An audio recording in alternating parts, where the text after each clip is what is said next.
Assalamualaikum warahmatullahi wabarakatuh.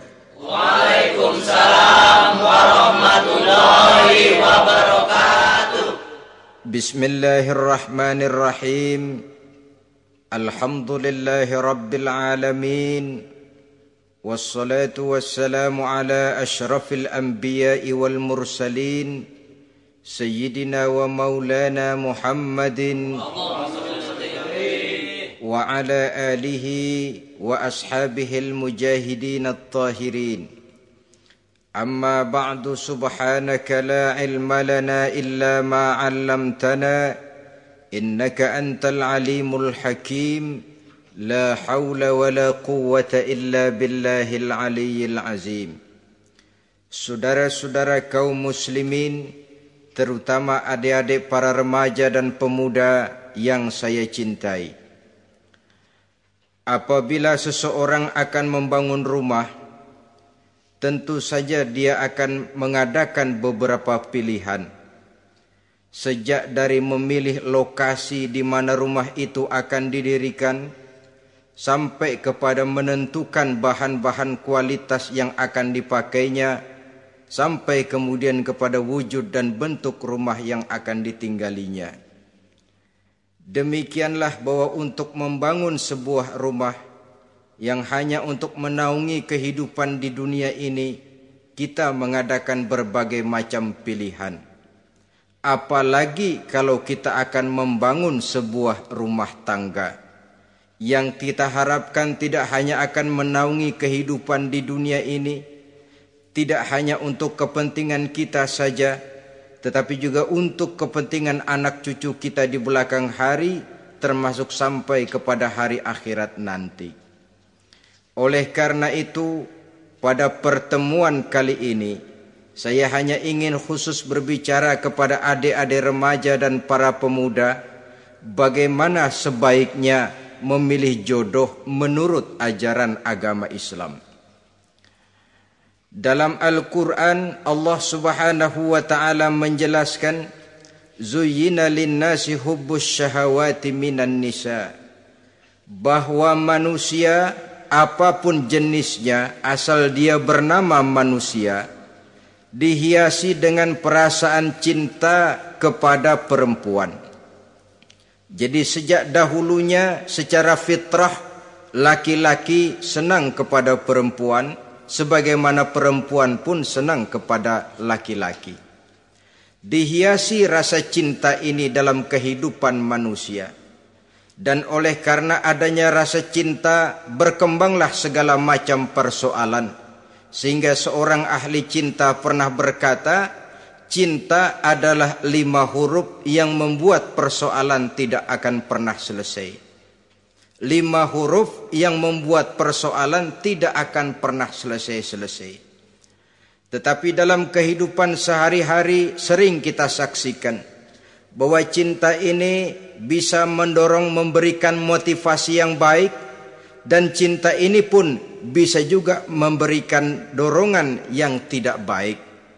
Oleh karenanya, apabila cinta itu ibarat setetes embun yang jatuh di bumi yang subur, akan tumbuhlah di atasnya aneka ragam bunga-bungaan yang harum semerbak, indah mewangi, sedap dipandang orang, menebarkan rasa aman, damai, sentosa, dan begitu selanjutnya.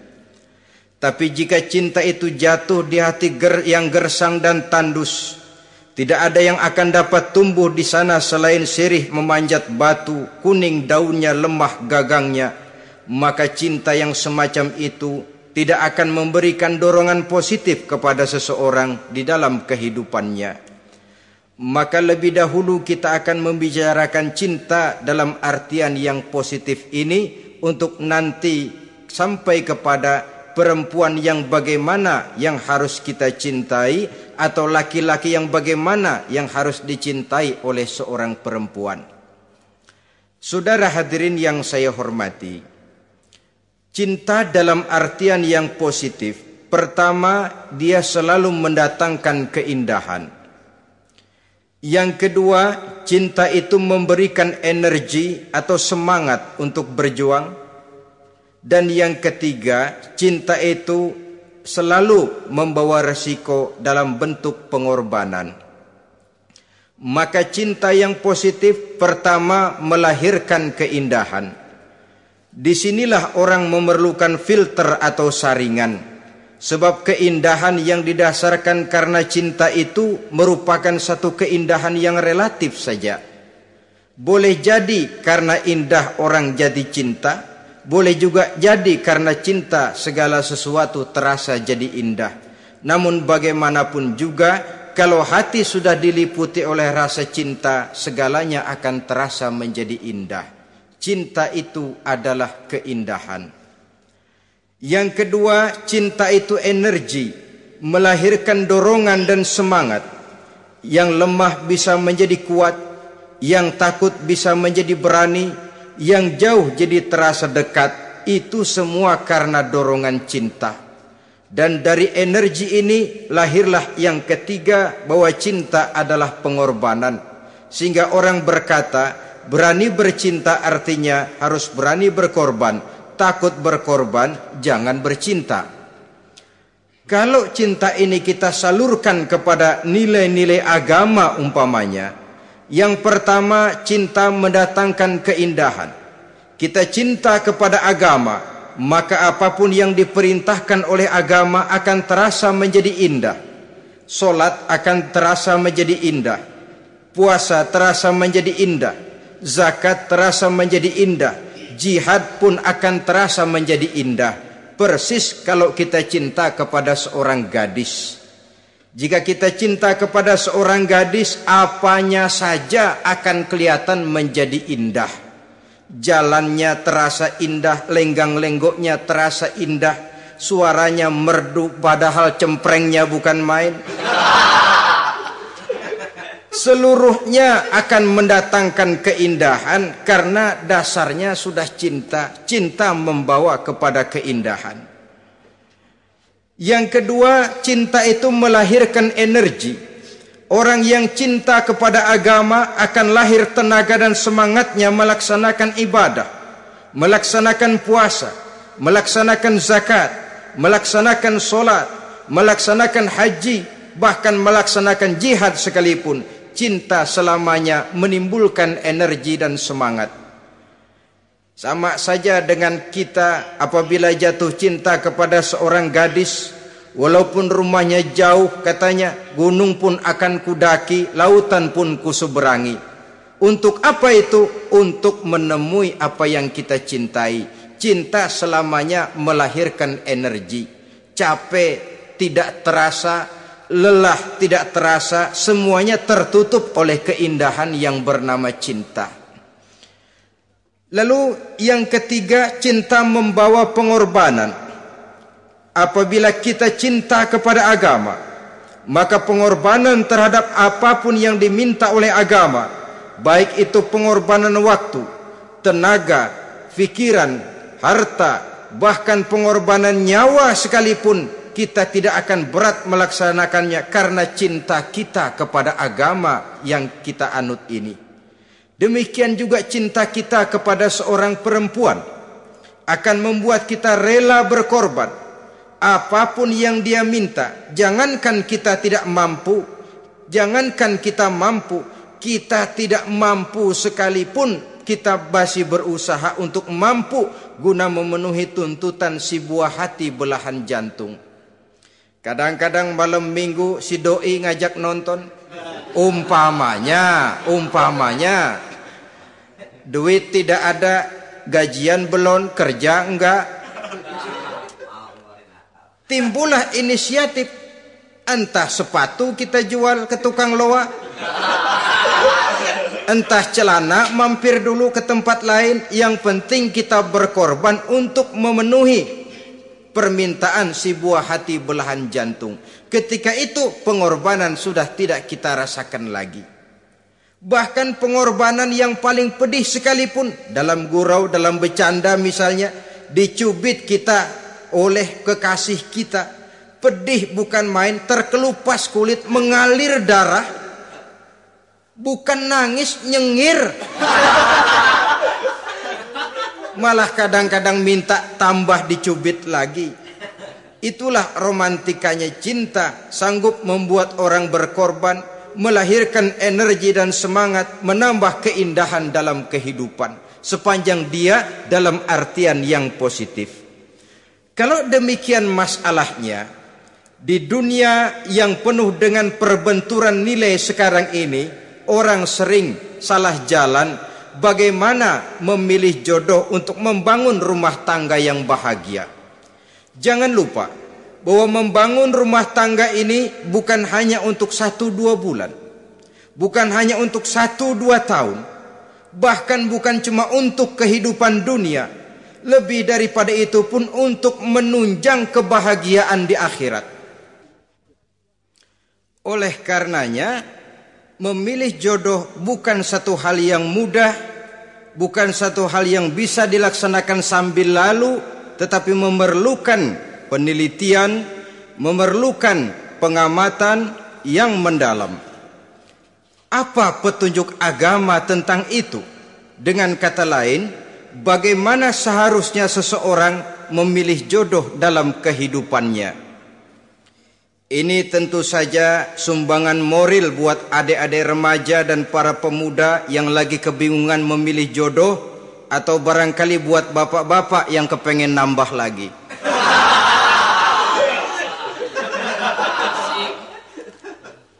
Mohon maaf kepada ibu-ibu, saya tidak menganjurkan, cuma ngajarin. Yang pertama, menurut Nabi, nikahilah perempuan itu karena rupanya, karena hartanya, karena keturunannya, dan karena agamanya. Ada 4 motif utama di sini. Pertama, memilih jodoh, lihatlah rupanya. Lagian siapa yang kepengen dapat jodoh rupanya nggak karu-karuan? Cari rupa yang cantik, indah, dan menawan. Namun jangan lupa, saya katakan di zaman di mana sering terjadi benturan nilai seperti sekarang ini, orang sulit untuk mendapatkan keaslian. Di mana teknologi sudah sedemikian canggih, di mana ilmu kedokteran sudah sedemikian maju, maka berbagai macam rupa bisa dibentuk dengan apa yang dinamakan operasi plastik misalnya. Yang pesek bisa dibikin mancung, kuping yang kelebaran bisa dibikin sedang, pipi yang kembung sebelah bisa dibikin rata, janggut yang tidak menarik bisa dibikin bak lebah bergantung katanya. Oleh karena itu, kalau pilihan hanya tertuju kepada rupa yang cantik saja semata-mata, kita sudah melakukan satu kesalahan yang sangat besar. Sebab apa? Diperingatkan oleh Nabi melalui hadis Ibnu Majah, Bazar dan Baihaqi dari Ibnu Umar. Janganlah kamu kawini seorang perempuan karena kecantikannya, sebab kecantikan boleh jadi akan mencelakakan. Jangan juga kamu kawini perempuan karena hartanya, sebab kekayaan biasanya akan mendatangkan kesombongan. Tetapi kawinilah karena agama dan akhlaknya, karena itulah yang akan membawa kepada kebahagiaan. Saudara-saudara kaum muslimin, terutama adik-adik remaja dan para pemuda, dikala usia puber, apalagi mata baru terbuka, awal balik namanya, remaja sering kehilangan filter. Pokoknya asal ngelihat rupa yang sudah lemot, denok, geboy, pikiran pun hanyut, malam terkenang, siang terbayang, tidur tak nyenyak, makan tak enak katanya, selalu terbayang wajah si doi. Dikala itu orang kehilangan pertimbangan bahwa rupa yang cantik kadang-kadang sering menipu. Diriwayatkan oleh Imam Ibnu Abbas, satu hari ketika sedang kumpul dengan para sahabat, lewatlah orang dengan potongan potongan orang kaya. Kelihatan kan, orang kaya sama orang miskin jalannya aja lain kan. Jalannya saja, jangan gaya hidupnya, jalannya saja lain. Lewat dia, Rasul bertanya kepada seorang sahabat, menurut pendapatmu bagaimana orang yang lewat itu? Kata sahabat, oh yang lewat ini ya Rasul, kalau dia meminang perempuan pasti diterima. Kalau dia menolong orang pasti berhasil. Kalau dia ngomong pasti didengerin. Kenapa? Orang kaya. Orang kaya ya Rasul. Kalau dia minang, perempuan mana yang kagak bisa menerima kalau dipinang oleh orang kaya? Biar mukanya udah belipet kayak dompet tanggung bulan. Kalau memang duitnya banyak, nggak kelihatan tuh muka yang belipet, yang kelihatan duit. Kalau dia nolong orang, pasti berhasil apa yang dia tolong itu. Kalau dia ngomong, pasti didengerin orang, walaupun omongannya biasa-biasa saja. Kenapa? Orang lihat penampilannya. Sudah, ketika orang itu lewat, beberapa lama kemudian lewat lagi seseorang yang kelihatannya miskin. Rasul tanya lagi, kalau orang ini bagaimana pendapat kamu? Wah, potongan begini sih Rasul. Kalau dia minang, orang tolak. Siapa yang mau kawin sama kere begini? Kalau dia nolong orang, pasti nggak berhasil. Kalau dia ngomong, kagak bakalan ada yang mau dengerin. Siapa yang mau dengerin orang susah ngomong? Setelah orang itu lewat, apa kata Rasul? Orang yang terakhir, yang lewat ini, yang barusan lewat, jauh lebih baik dari yang pertama yang lewat tadi. Jauh lebih baik. Maksud dari ucapan ini, Rasul sebenarnya mendidik para sahabat jangan tertipu oleh penampilan. Sebab penampilan tidak selamanya mencerminkan keaslian. Apalagi di zaman sekarang, salon di mana-mana bejibun. Alis mata bisa dibikin, pipi bisa dicat. Yang pinggir kuning, yang tengah merah, di sebelah merah ada yang kehitam-hitaman, persis orang kepentok tiang listrik.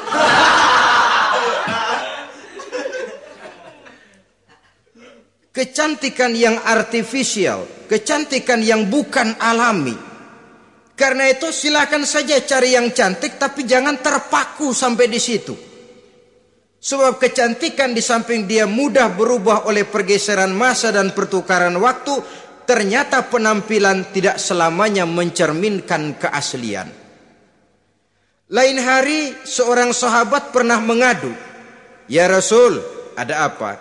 Inna imraati la turaddu yadul lamis."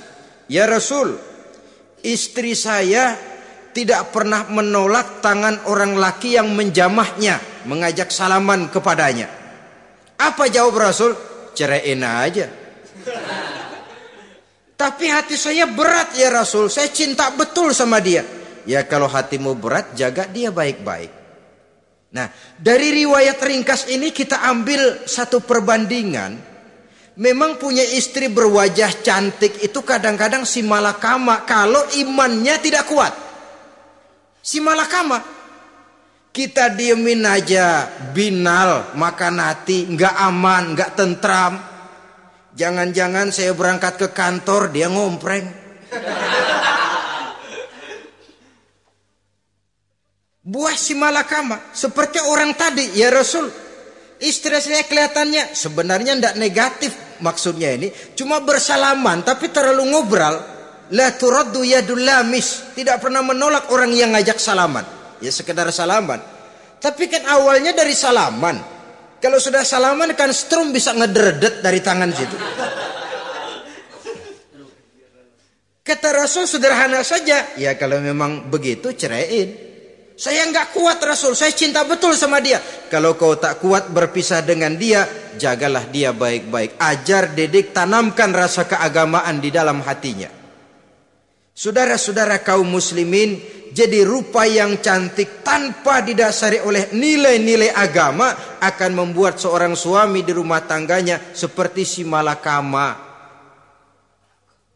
Seperti berhadapan dengan buah si malakama kalau tidak diiringi dengan nilai-nilai moral yang luhur dan bekal agama yang tangguh.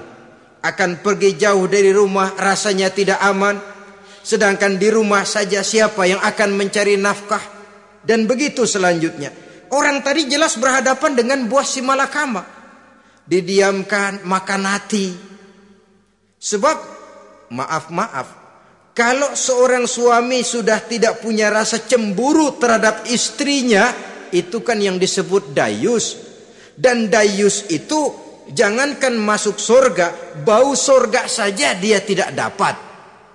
Tapi cemburu dalam artian bukan cemburu buta, cemburu dalam artian yang wajar. Dia cemburu, akan dikerasi takut kalau istrinya minta cerai, sedangkan dia cintanya sudah kadung medok bener. Si malakama jadinya. Nah, ini juga satu riwayat yang memberikan gambaran kepada kita. Pilihan, silakan cari rupa yang cantik saja. Cari yang cantik. Tapi kalau itu dijadikan motif utama tanpa dasar-dasar agama, saya khawatir nanti rumah tangga kita akan berhadapan dengan buah si malakama. Jadi adik-adik remaja, usaha, ikhtiar, cari yang cantik, yang kira-kira nggak bosenin, supaya kita betah tinggal di rumah, supaya kita merasa ada tempat berbagi rasa, ada tempat kita bernaung. Sebab kalau nyari bini sebini-bininya mah, ya jodoh di tangan Tuhan, kagak usah nyari juga ntar datang diri umpamanya. Iya, kalau yang datang peot. Orang harus berusaha walaupun pada akhirnya jodoh toh memang ditentukan Allah. Kan 3 hal yang kita tidak bisa menentukan itu katanya. Maut, rezeki, jodoh. Itu yang masuk mysterious problem. Problem yang misterius. Maut, misterius. Kapan kita mati, kita sendiri tidak tahu. Tahun depan, 50 tahun lagi, 100 tahun lagi, tidak pernah seorang pun diberitahu. Tapi yang pasti dia bakal datang. Kapan dan di mananya, kita tidak tahu. Bisa di rumah, bisa di masjid, ya alhamdulillah. Bisa di majelis taklim, syukur. Bisa di medan perang membela agama, bagus. Pasti dia akan datang. Maut, mysterious problem. Sesuatu yang kita tidak tahu kapan datangnya. Rezeki, gitu juga. Sehingga orang sering bilang, rezeki katanya kayak bayangan. Kita uber-uber, dia lari. Kita diam, dia mah diam. Setengah mati kita uber-uber. Emang ukuran segitu? Segitu aja. Begitu kita nggak ngapa-ngapain, datang yang bawain rezeki. Namanya rezeki itu mysterious problem. Kadang-kadang ngobek, sungsang, sumbul, udah segala tanah orang kita ukur-ukurin. Udah segala ngomong sudah nggak ada yang loh, tuh sudah buta. Tapi memang bayangan, kalau belum rezeki ya belum. Kadang-kadang nyari kode sampai tidur di kuburan. Belepotan tanah kuburan loh. Yang aneh lagi kadang-kadang orang gila ditanyain. Allahu Akbar, ini kode-kode zaman sekarang ini. Sampai orang waras nanyain orang gila, itu gimana itu? Ini sudah efek yang betul-betul negatif. Sudah jelas orang gila kok ditanya. Apa kira-kira yang nanya nggak lebih gila dari yang gila itu?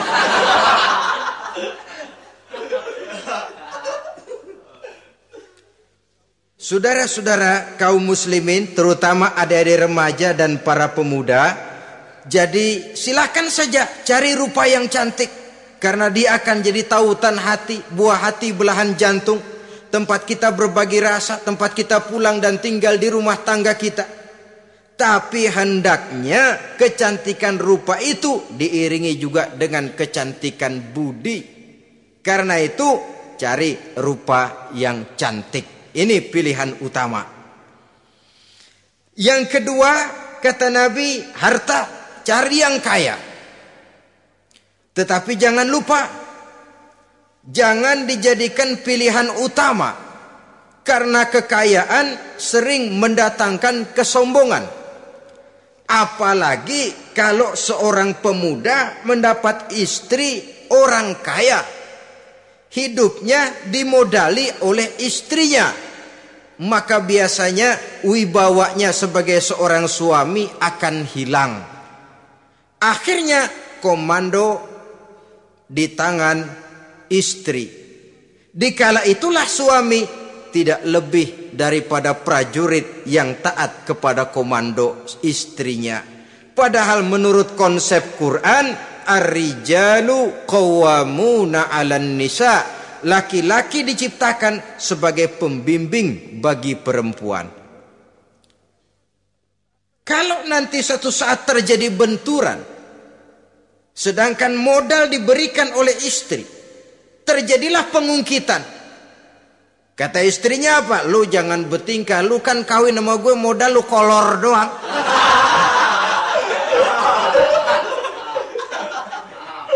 Kalau sekarang bertingkah silakan keluar rumah. Bawa seperti engkau datang dulu, jangan bawa apa-apa. Pergilah seperti engkau datang dulu kemari. Hilanglah wibawa seorang suami. Suami kalau udah digentak sama istri begitu, ngelempuruk kayak ayam sampar. Di mana lagi letak wibawanya? Harta sering mendatangkan kesombongan. Oleh karena itu, walaupun diperintahkan cari yang keturunan orang kaya, tapi maksudnya jangan dompleng. Sebab kepribadian seorang suami akan ditentukan oleh sifatnya sendiri. Keberadaannya ditentukan oleh karya dan perbuatannya sendiri. Itulah yang akan menampilkan kepribadian dia dalam kehidupan di masyarakat ini. Saudara-saudara kaum muslimin, terutama adik-adik remaja dan para pemuda, kan kadang-kadang di zaman sekarang kan kelas-kelas gigolo, playboy ya, nyari tante-tante kesepian, mejeng-mejeng di pinggir-pinggir jalan dengan harapan apa? Ya barter lah, tukar tambah. Nah, supaya dapat rokok, dibelikan pakaian, motor dan sebagainya. Tapi yang jelas hilang harga diri sebagai laki-laki, dan itu yang paling mahal. Kalau seorang laki-laki sudah kehilangan harga diri, apalagi yang bisa dibanggakan dalam kehidupan ini? Apa artinya naik mobil kalau kepala tertunduk ke bawah? Apa artinya jalan di tengah masyarakat kalau kita tidak bisa menengadah dengan satu kebanggaan? Hilangnya harga diri merupakan kehancuran awal dari sebuah pribadi yang untuk jangka panjang kita tidak akan bisa lagi berbuat banyak. Tanpa harta orang memang sulit untuk bahagia, tapi harta semata-mata bukan merupakan jaminan bahwa orang lantas akan bahagia. Saya barangkali harus berkata, banyak orang miskin yang kaya, tapi tidak sedikit orang kaya yang miskin. Saya ulangi ini, banyak orang miskin yang kaya, tetapi tidak sedikit orang kaya yang miskin. Nah, bagaimana pengertiannya? Orang miskin yang kaya, materinya sederhana, peralatan rumah tangganya sederhana, tapi hatinya kaya. Oleh karena hatinya kaya, jiwanya lapang. Sebaliknya, orang kaya yang miskin, di tengah kelimpahan materi yang berlimpah, segalanya serba ada, hatinya yang miskin. Kelimpahan materi tidak akan sanggup mengobati kemiskinan hatinya. Sehingga di tengah kehidupan yang serba ada, dia masih merasa kurang, maka dia tidak pernah cukup. Di tengah kemilauan dan gemerlapan serta glamornya rumah mewah, dia merasa hidup di tengah gurun pasir yang gersang dan tandus. Karena itu, biarlah miskin harta tapi kaya budi, daripada kaya harta tapi miskin budi. Lebih utama lagi kaya harta, kaya budi. Itu idealnya. Dasar pilihan ketiga sesudah rupa dan harta menurut Nabi, keluarga. Faktor keturunan sangat menentukan. Pepatah mengatakan, buah apel akan jatuh tidak terlalu jauh dari pohonnya. Biasanya kalau bapak kalong anak kampret, bapak nyolong anak nyopet, itu fotokopi. Saudara-saudara, sungguh pun demikian, faktor keluarga bukan merupakan yang paling dominan, karena segalanya memang bergantung kepada hidayah dari Allah Subhanahu wa taala. Kalau hidayah datang, bisa saja anak maling bisa jadi kiai. Kalau hidayah datang, bisa saja anak nabi malah ikut bersama orang-orang kafir. Pada akhirnya orang mau besar atau tidak bukan dengan jalan menyempeng kepada keturunan orang lain, tapi ditentukan oleh kepribadian dirinya sendiri. Tidak bisa kita menjadi besar dengan menyebut kebesaran orang lain. Itu sebabnya dicontohkan oleh Imam Ali pada saat beliau berkata, "Laisal fata may yaqulu kana abi, walakinnal fata may yaquluha anadha." Anak muda yang gentleman adalah anak muda yang berani berkata, "Inilah saya." Bukan anak muda yang membanggakan leluhurnya. Ini kan zaman sekarang ini lagi ngetop-ngetopnya lagu-lagu cengeng katanya dah. Sebenarnya menurut saya bukan cuma lagu cengeng yang jadi masalah. Lagu cengeng cuma satu efek dari sikap yang lebih utama dari itu, yaitu mental cengeng. Kalau mental sudah cengeng, apapun yang kita lakukan akan jadi cengeng. Tidak cuma lagu, kebudayaan yang lahir akan kebudayaan cengeng. Jadi pengusaha cengeng. Jadi pejabat cengeng. Jadi kiai cengeng. Kenapa? Mental cengeng. Di antara mental cengeng itu apa? Mengandalkan fasilitas atasan. Kalau tidak ada fasilitas dari atas, lantas tidak bisa berbuat apa-apa, cengeng.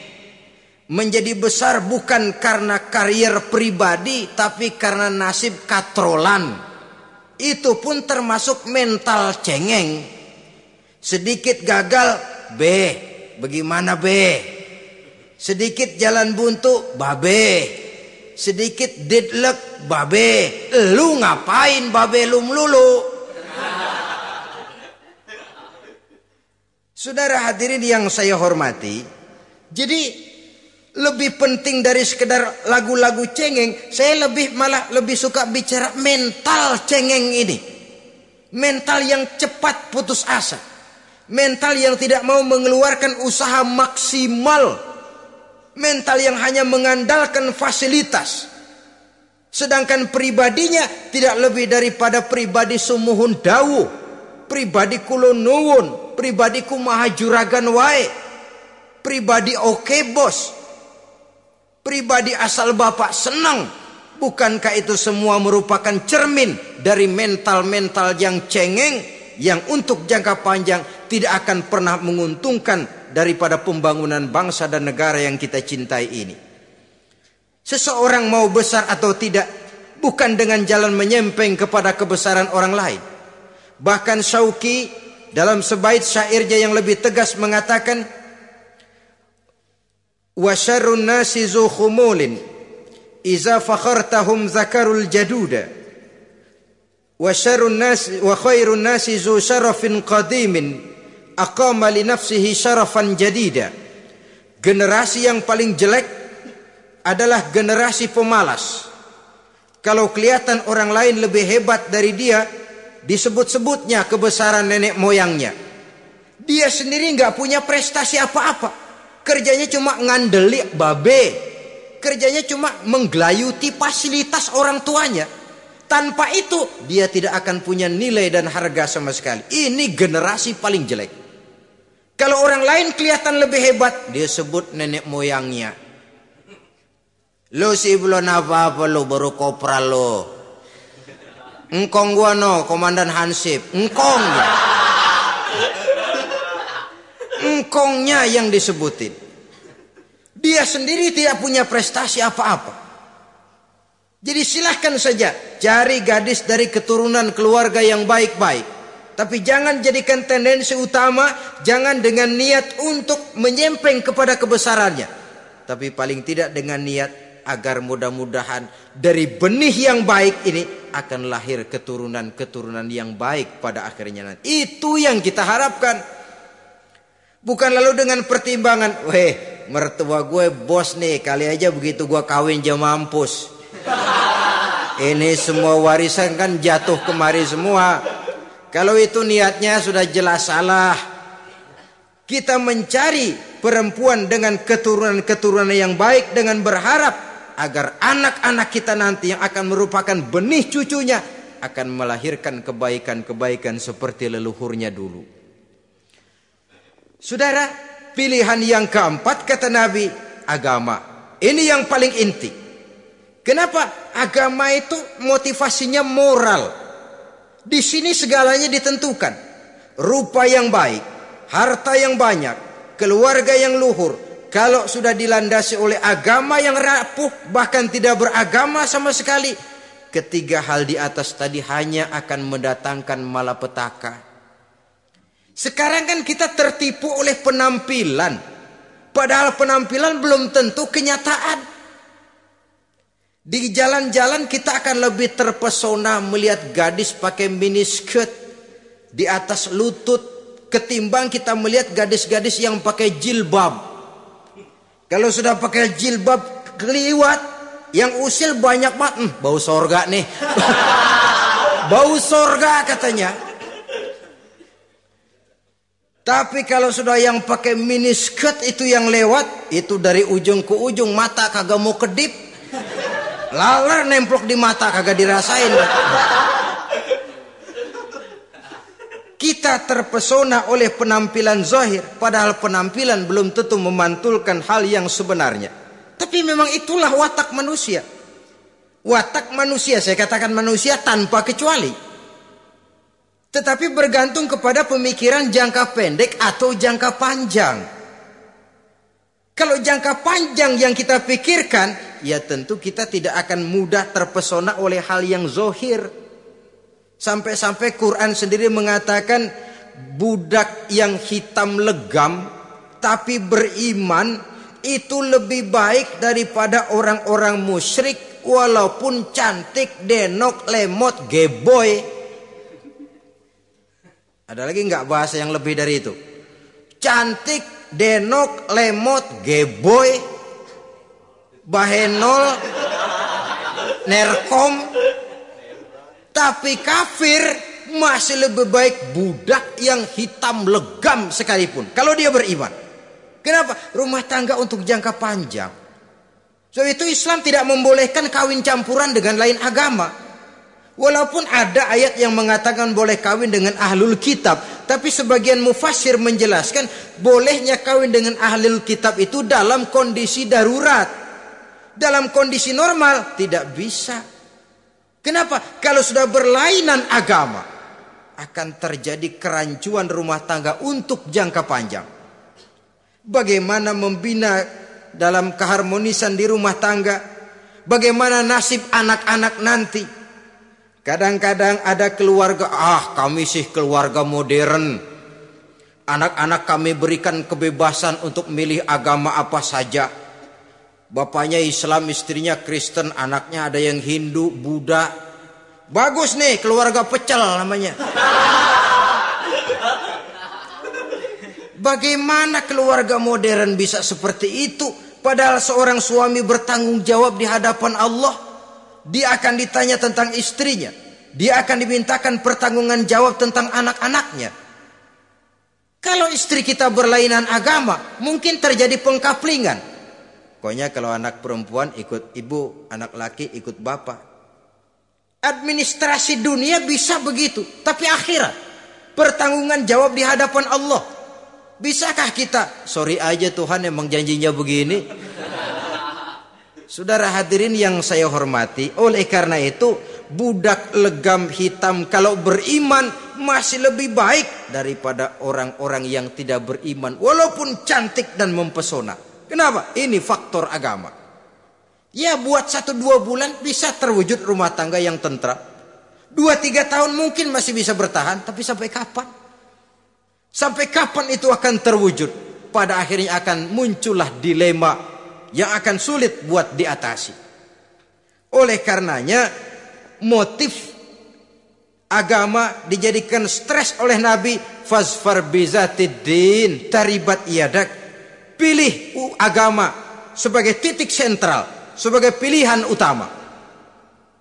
Kalau agamanya kuat, walaupun rupanya sederhana, tapi karena nilai agamanya kuat, dia bisa menyenangkan hati suaminya. Dia bersolek untuk kepentingan suaminya. Dia taat kepada suaminya. Harta, dia anak orang kaya untuk membantu perjuangan suaminya. Tapi kalau tidak ada modal agama, rupa yang cantik bisa menyengsarakan suami. Apalagi kalau suami kere. Istrinya sudah cantik, kaya ataupun tidak kaya kadang-kadang. Udah, suaminya suruh ngempuk di rumah, bininya yang kerja. Ya kalau kerja mendingan kalau dikerjain itu.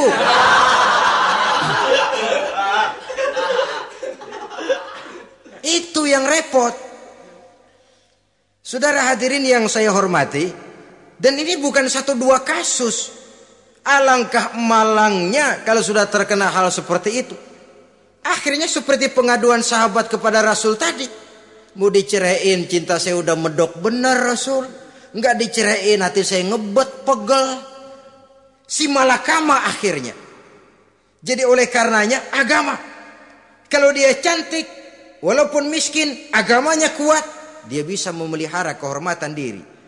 Dia kaya, agamanya kuat, hartanya disalurkan di jalan Allah. Karena itu agama jadikan pilihan utama. Dan ukuran agama itu bukan cuma jilbab loh. Ya kadang-kadang ada juga yang jilbabnya nggak pernah lepas, tapi kadang-kadang akhlaknya lebih binal dari yang kribo. Ada cuma sekedar kamuflase saja, itu pun penampilan, sekedar penampilan saja. Cuma dari segi aurat ya memang lebih baik dan lebih utama, dan saya kira lebih mengundang penasaran toh. Duren kalau udah dibuka kan kelihatan isinya, emang udah begitu, udah. Tapi kalau masih rapat, itu yang rasanya kita pengen buka. Timbul tantangan, gue pengen tahu isinya. Rasanya juga begitu. Sama saja dengan baju, kalau dibungkus rapat di plastik, ditaruh di etalase, adanya di toko serba ada, tahu kita barang mahal nih. Biar punya duit, kita mau nawar ragu-ragu, takut nggak cukup. Tapi kalau barang sudah dibuka di jalanan, diobral di pinggir jalan, murahan, 1.003 masih dicampur odol. Yang begitu sih biar nggak punya duit, kita berani banget nanya, nawar, megang lagi nyemek. Berduit nih bang. Kenapa? Barang sudah terbuka. Jadi saudara-saudara, syukur kalau keempat-empatnya ini jodoh terkumpul dalam jodoh yang saudara cari. Sudah rupanya cantik, kaya, keturunan orang baik-baik, agamanya kuat. Nah, surga dunia tuh. Yang begitu cari. Kalau ada yang begitu, saya juga mau nambahin satu lagi.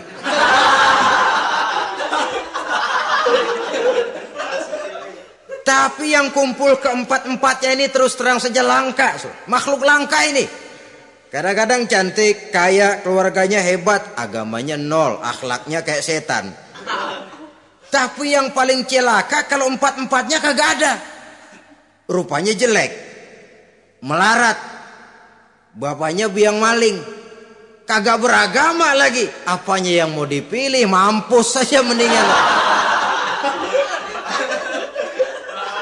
Sudah nggak ada pilihan sama sekali tuh. Sudah nggak ada pilihan sama sekali.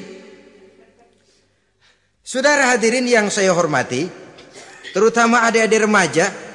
Nah, lalu apa motivasi agama dalam pembinaan ini apa?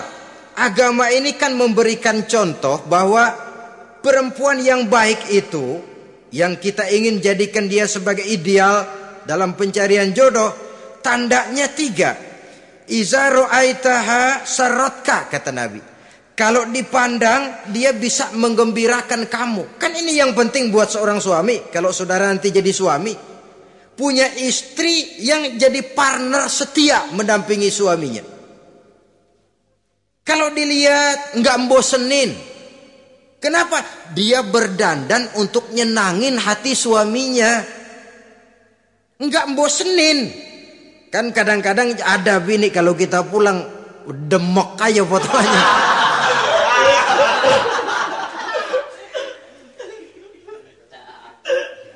Ini yang bikin suami nggak betah di rumah ini kan yang begini. Adapun perempuan yang beragama, apabila dipandang oleh suaminya, dia pandai menyenangkan hati suaminya. Andai kata suaminya dalam kesulitan, dia tidak menambah beban kesulitan. Paling tidak dia bisa memberikan satu bantuan moral. Bantuan moral untuk mengurangi beban kesulitan daripada suaminya. Suami pulang dagang rugi, kata istrinya, romantika bang. Sekali-sekali lah, masa selamanya dagang mau untung. Besok siapa tahu untung lebih besar. Kan meringankan toh. Kadang-kadang enggak, suami pulang dagang dari pasar panas, rugi. Sampai rumah bini pidato. Pletar-pletor. Lu dagang rugi, emang lu laki goblok.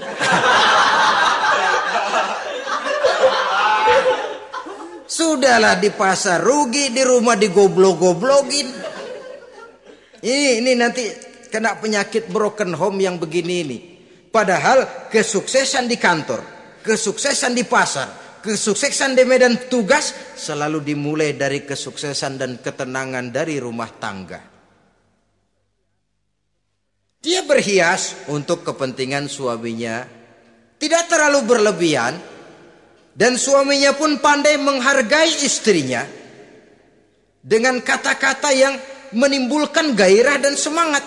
Melihat istrinya bersorak, kamu makin cantik saja. Jangan juga kadang-kadang suami ketus. Ngelihat pulang kantor, lihat suaminya, istrinya dandan rapi. Tumben lu mau bekasin apa? Mau bekasin katanya. Artinya apa ini? Pandai mengembirakan, bisa tenggang rasa, bisa berbagi rasa. Sehingga suami merasa ada tempat dia bertukar pikiran. Ada tempat dia membicarakan persoalan. Dialog dalam kehidupan berumah tangga itu sangat diperlukan. Iza ra'aitaha sarratka, kalau dipandang dia sanggup mengembirakan kamu. Dikasih uang 500 senyum, 5.000 pun ketawa. Menggembirakan. Dia bisa taruh kata hatinya kesel, tapi mulutnya senyum. Nah ini yang sulit ini. Senyum tapi kesel, kesel tapi senyum. Kadang-kadang istri itu kan kalau sudah kesel, suami pulang nggak bisa dia menyembunyikan kekesalannya. Dari jauh suami sudah lihat ini yang nyambut, ini bemo ini. Udah monyong serem. Saudara hadirin yang saya hormati, yang kedua, bila diperintah dia taat. Ini pengaruh agama. Sehingga Nabi mengatakan, "Lau amartu li ahadin ayyasjuda ila ghairiha, la amartul mar'ata litasjuda ila zawjiha likibari haqqihi 'alaiha." Andai kata saja boleh aku memerintahkan manusia untuk sujud kepada sesama manusia, pastilah aku perintahkan perempuan untuk sujud kepada suaminya. Kenapa? Karena besar hak suaminya kepada dirinya. Untung sujud kepada manusia tidak boleh. Andai kata boleh, perempuan disuruh sujud sama suaminya. Ini tidak perlu sampai sujud, cium tangan saja minta ridho suami. Kadang-kadang perempuan sekarang berat. Paling banter setahun sekali lebaran doang. Laki pulang sembahyang tubruk, cium tangan, minta redo, nangis segala macam. 3 hari habis lebaran beras habis, monyong aja lagi.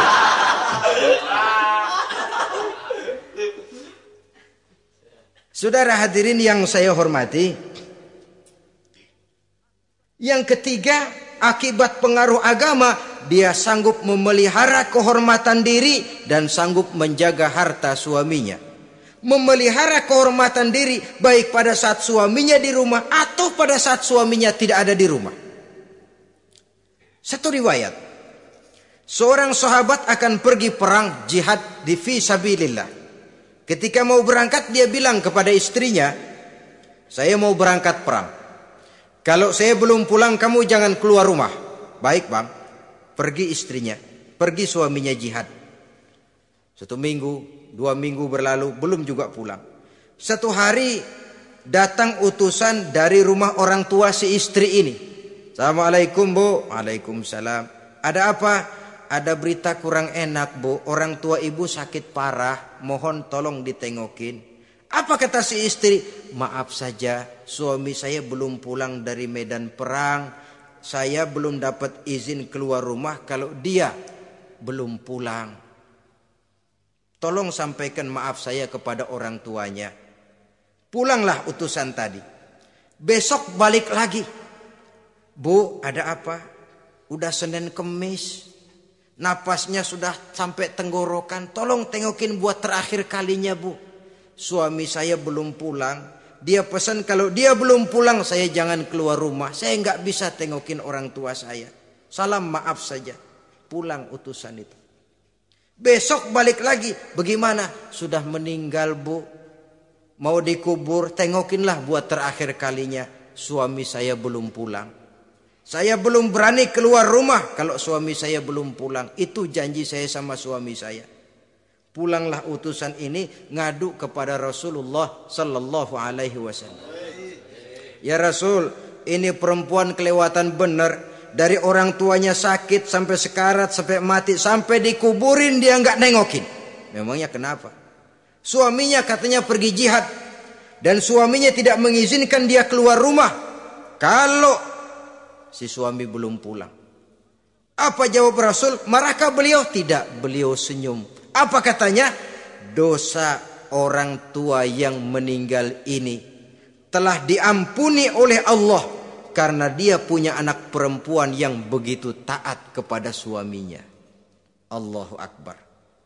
Dosa orang tua yang sudah meninggal itu diampuni oleh Allah karena dia punya anak perempuan yang begitu taat kepada suaminya. Ketaatannya kepada suaminya menyebabkan dosa orang tuanya diampuni oleh Allah Subhanahu wa taala. Suami pergi jihad, orang tua sakit keras, tidak berani dia keluar rumah. Itu tandanya bisa menjaga kehormatan diri. Kalaupun satu saat suaminya manggil, Bu, tolong ambilin uang di dompet. Dompetnya dibawa, Bang, ambil saja sendirilah, nanti salah ambil lagi saya. Kadang-kadang enggak, suaminya pergi mandi, dompet berantakan. Saudara hadirin yang saya hormati, ini motivasi agama. Jadi kecantikan zahir yang diimbangi dengan kecantikan batin oleh karena pengaruh agama tadi. Kalau sudah kemari, orang enggak perlu mikir-mikir operasi plastik, bikin yang pesek jadi mancung supaya orang tertarik. Bikin belakang yang kurus jadi menarik. Tidak. Orang tidak perlu lagi pakai susuk-susukan, dipasang di bibir supaya kalau senyum orang gempor, supaya kalau ngomong orang percaya, dipakai di kuping supaya macam-macam. Tidak perlu lagi pakai jompa-jampe, pelet-peletan supaya kalau diludahin orang ngikut. Enggak perlu lagi. Kenapa? Cinta itu nature, sesuatu yang alamiah, yang tidak bisa dipaksakan. Dia kudrati, karunia dari Allah. Tidak bisa cinta dipaksakan. Kalaupun bisa, dengan ilmu pelet, oh saudara bisa membuat orang jatuh cinta. Ya 2-3 hari, 4-50 hari. Kesananya, apa yang akan terjadi? Kelanggengan tidak akan pernah terwujudkan. Kenapa? Keterpaksaan yang akan timbul. Dalam kondisi semacam itu, rumah tangga tidak akan mengalami ketenangan dan ketentraman. Jadi biarkan cinta berjalan secara alamiah, karena dia memang alamiah. Saudara-saudara, nah sekarang kalau sudah ketemu nih, yang 4 tadi, rupa cantik, keturunan boleh, kaya lumayan, agama kuat. Apa yang harus kita cari? Apa yang harus kita lakukan? Apa pakai pepatah anak sekarang? Aku lihat, aku pikat, aku dapat, aku sikat, aku minggat. Bangsat.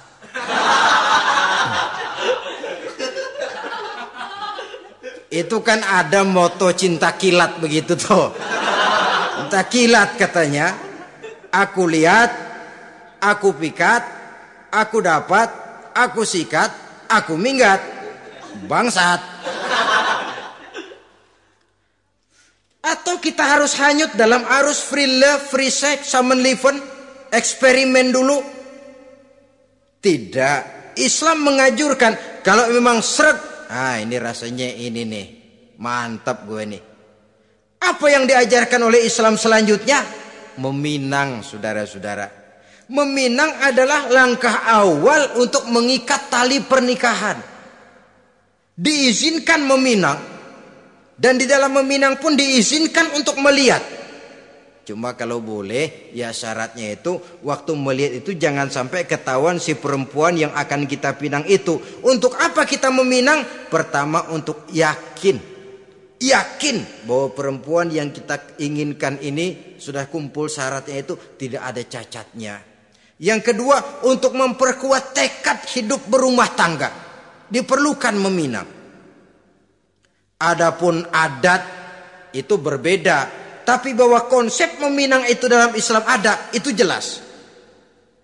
Ya kalau mesti bawa pisang raja, pakai roti buaya, pakai martabak segede ban mobil truk segala macam, itu adat saja, ya. Tapi yang real meminang itu ada dalam Islam.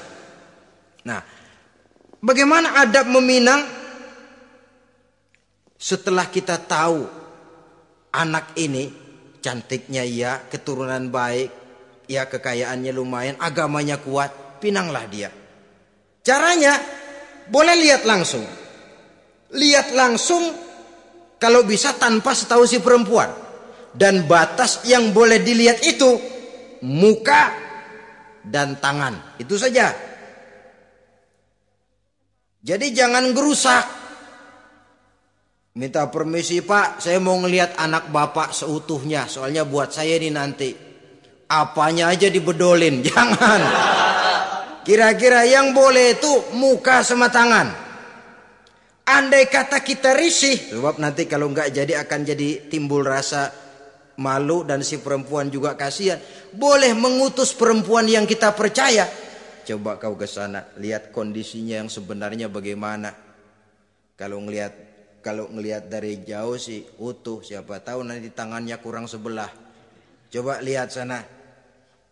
Saudara-saudara, kemudian boleh juga ditanyakan kepada orang tuanya. Dan dalam hal ini orang tua si gadis tidak boleh menyembunyikan aib atau cacat yang dimiliki oleh anaknya. Dia harus menceritakan apa adanya, sampai pun kekurangan anaknya yang paling kecil sekalipun. Sebab apa? Jangan sampai istilah pepatah beli kucing dalam karung. Kedengeran suaranya doang meong-meong, begitu dibuka tuh kucing gempor sebelah kakinya nggak ada. Kan tentu kita tidak kepengen kecewa di belakang hari. Itulah perlunya meminang sebagai jembatan untuk menuju kepada pernikahan. Nah, dengan demikian kalau sudah usaha meminang ini dilaksanakan, jangan merasa sudah setengah resmi. Ini yang kadang-kadang jadi penyakit. Malah sesudah meminang harus masing-masing lebih menjaga diri, menjaga kehormatan, menjaga pergaulan. Kenapa? Agar saat memasuki jenjang pernikahan nanti merupakan jenjang yang sangat ditunggu-tunggu. Ada rasa keinginan tahu. Kalau tidak, ya udah biasa, nggak giroh lagi ngadepin perkawinan. Kenapa? Kemarin-kemarin gue udah cobain. Hilang gairah lagi. Sebab itu kalau sudah meminang jangan merasa sudah setengah halal. Udah minang ini Kadang-kadang orang tua juga konyol. Sudah dipinang diumbar. Lu bawa kemana keda lu udah pinang. Padahal meminang itu cuma langkah awal. Sedangkan selanjutnya harus lebih berusaha menjaga kehormatan diri sampai pada saat nanti pelaksanaan pernikahan. Nah, saudara-saudara, terutama adik-adik remaja dan para pemuda, walaupun agak sekilas memang karena terbatasnya waktu pada pertemuan ini, mudah-mudahan bisa memberikan gambaran yang sepintas tentang bagaimana sebaiknya kita memilih jodoh di dalam membina rumah tangga yang bahagia. Semoga ada manfaatnya. Terima kasih atas segala perhatian. Mohon maaf atas segala kekurangan. Usikum wa nafsi bitaqwallah. Wassalamualaikum warahmatullahi wabarakatuh.